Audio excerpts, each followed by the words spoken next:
Welcome back to the Path to Happiness, an introduction to the unification principle. I'm your host, Dr. Tyler Hendricks. We see that the unification principle integrates the principles of creation, the tragedy of the human fall, the development of human faith and love through history, as well as science and economy, into one overarching ideal of true love and true families. But how does all this make its way into the 21st century? Social media, terrorism, gay marriage, healthcare crisis, environmental crisis. What is God's plan today? We'll find our way there by looking at the last 400 years of history.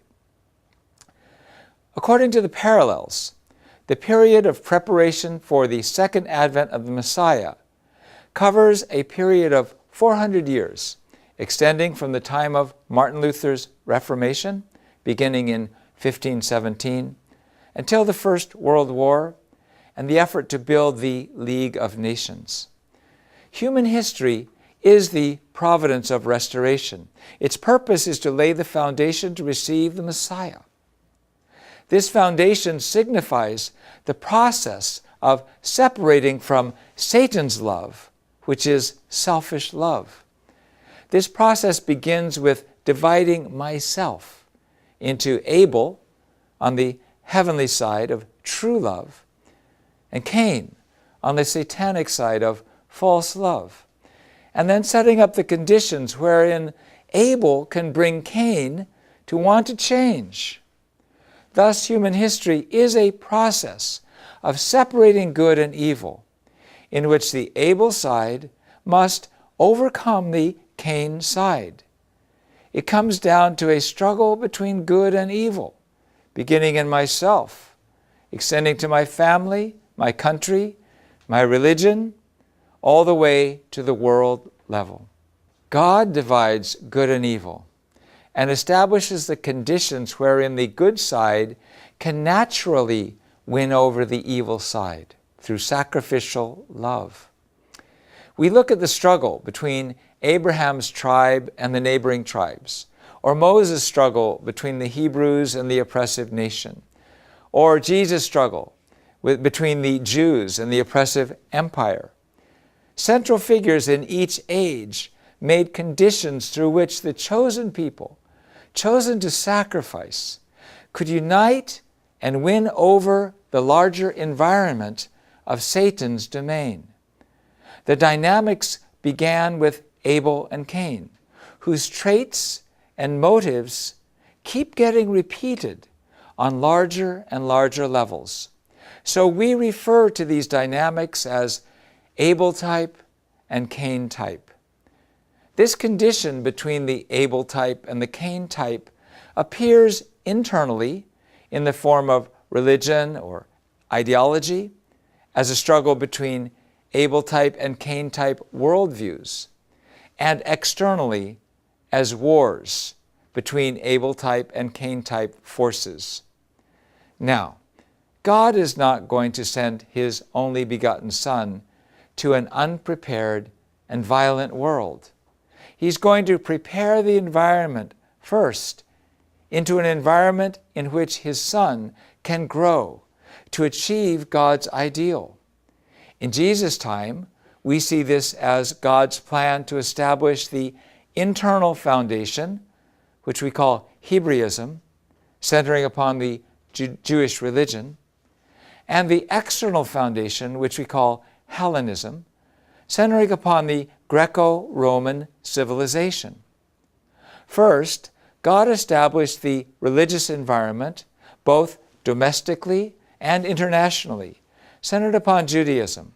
The Jews returning from Babylon rebuilt the temple, rebuilt the city walls under the prophets Ezra and Nehemiah and in Malachi. And the Israelites repented for their worshiping foreign idols and began to study and compile the law, along with the entire Old Testament scriptures, thus bringing about a revival of Jewish faith and practice. Thereby they restored the foundation of faith. The Jews, having been dominated by many imperial powers, longed for the restoration of God's nation and looked forward with great expectation to the Messiah's advent as the central figure to build that nation. In the midst of such expectation, Jesus appeared. Along with such a domestic religious revival, spiritual preparation necessary to receive the Messiah took place around the world, beginning from around 500 years before Christ, an era that social historian Karl Jaspers branded the Axial Age. God advanced Indian religion by forging the new path of Buddhism, centered upon Shakyamuni. In Greece, Hellenistic culture developed centered upon Socrates. And in Asia, Zoroastrianism arose, centered on Zoroaster, and Confucianism developed as a system of ethics and morals, centered upon Confucius. In this way, these all happened at the same time in world history. And in other ways, other developments, God established religions suitable to the cultures in each area of the globe. Jesus appeared upon this prepared foundation with God's intention of unifying all these cultural spheres centered upon the one true God through the true parents, who would have engrafted Judaism and incorporated Hellenistic civilization, and then expanded to Buddhism, Confucianism, and all other religions. An immense cultural sphere centered upon the Greek language connected the globe via a prosperous economy and well-organized legal system established under the Greco-Roman Empire, the Pax Romana. This foundation was established so that once Jesus had gathered Jerusalem under his wing, he could advance to Rome and then expand the scope of the messianic message and mission to the world centered upon Rome. In the same way, God has established the religious, political, and cultural environment for Jesus' return. The Cain-type worldview began in the 14th century as a Renaissance, a revival of Hellenism, with Italy leading the way. This was a revival of ancient Greek humanism and ultimately led to movements of reforming medieval society as a whole and the Catholic Church, which had been suppressing the external values of original human nature. This movement eventually affected science, politics, economics, and religion. It set off a historical trajectory based upon humanism, which seeks to fulfill the external desires of human nature. The Abel-type worldview was established through the Reformation in an effort to restore the internal aspects of the original nature, which also were suppressed by the Catholic Church. How did it prevail? In 1517, Pope Leo X authorized a sale of indulgences in order to gather funds for the construction of St. Peter's Cathedral. Martin Luther, a monk and professor at the University of Wittenberg in Germany, questioned this. The leadership of northern Germany supported his rebellion against the church, and this spark of revolution was spread by John Calvin and Ulrich Zwingli and their followers to France, Switzerland, England, and the Netherlands. This led to the outbreak of international war between Catholics and Protestants, which lasted for 100 years and was eventually settled at the Treaty of Westphalia in 1648. As a result, Europe divided between Protestant and Catholic, with the principle that each country's monarch could decide that country's religion. The Reformation and Renaissance was the first stage, which led to the Enlightenment and the Awakenings. We'll talk about the Enlightenment first. The Renaissance, as a restoration of Hellenistic ideology, which originates in the Kane-type worldview, evolved into the Enlightenment and became increasingly humanistic and anti- or a-religious. The Enlightenment thinkers, relying upon empirical analysis and rational criticism, founded upon reason and experience, began to reevaluate the relationship between human beings and nature. This led them to separate nature and man from God. René Descartes and Francis Bacon gave birth to the philosophies of rationalism and empiricism. This trend expanded across Europe and inspired atheistic and materialistic philosophy, propounded by people such as Hume, Hobbes, Locke, and Spinoza. The French philosophes Voltaire, Diderot, D'Alembert attacked the church and inspired the French Revolution in 1789.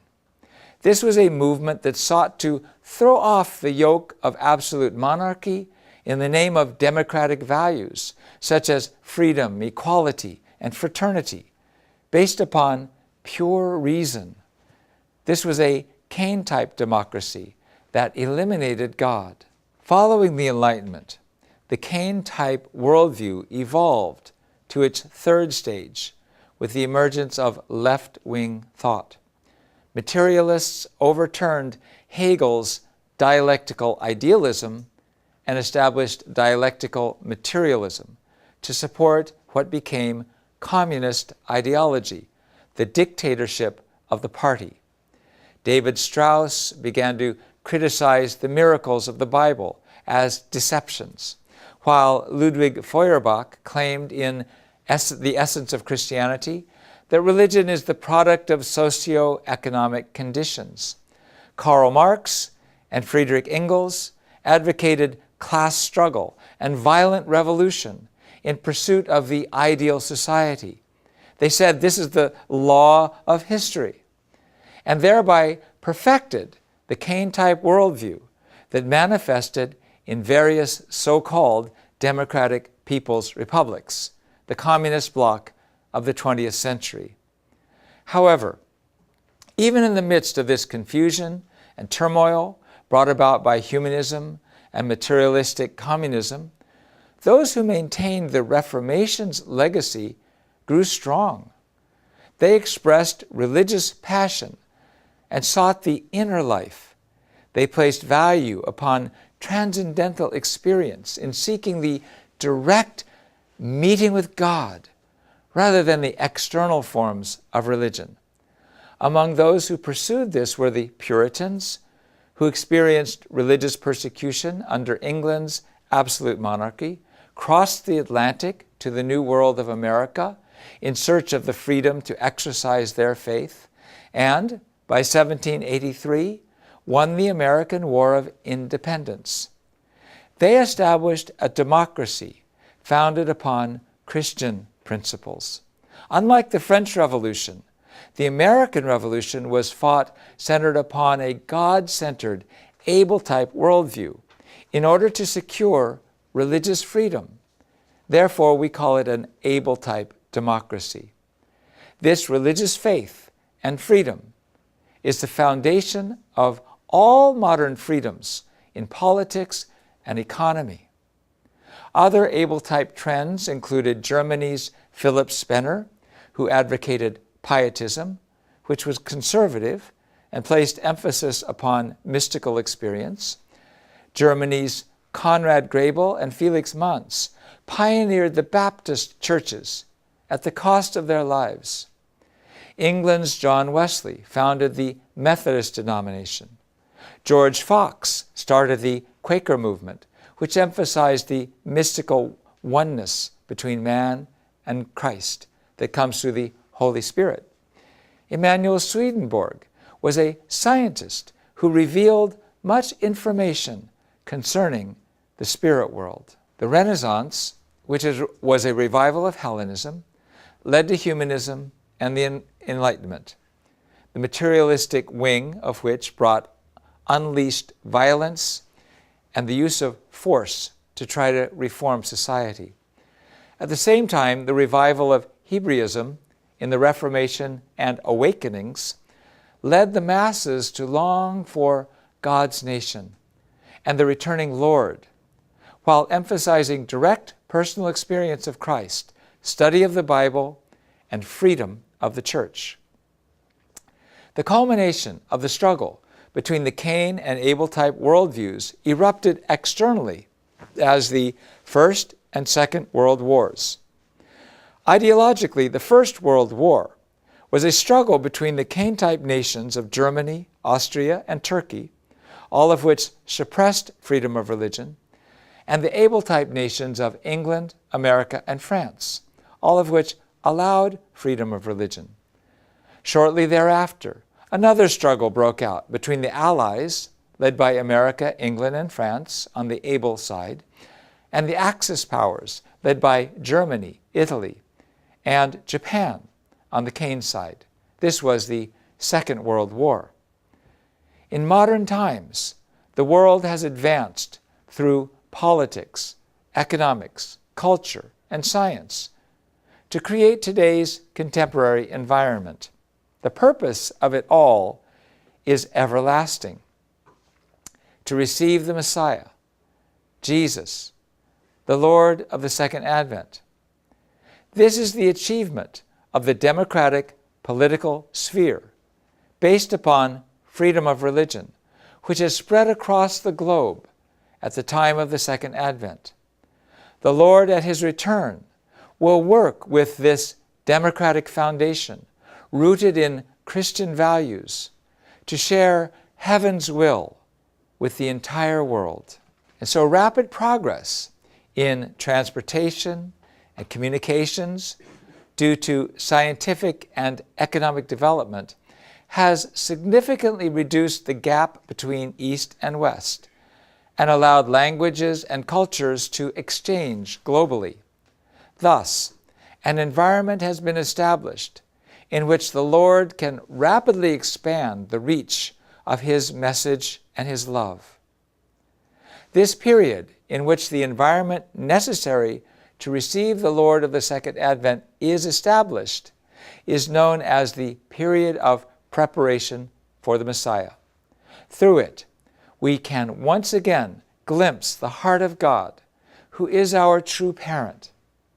Just as a child's parents begin to prepare an environment conducive to the child's growth, even before the child is born, the true parent of humanity must have sent His Son into a prepared world with a heart full of hope and anticipation.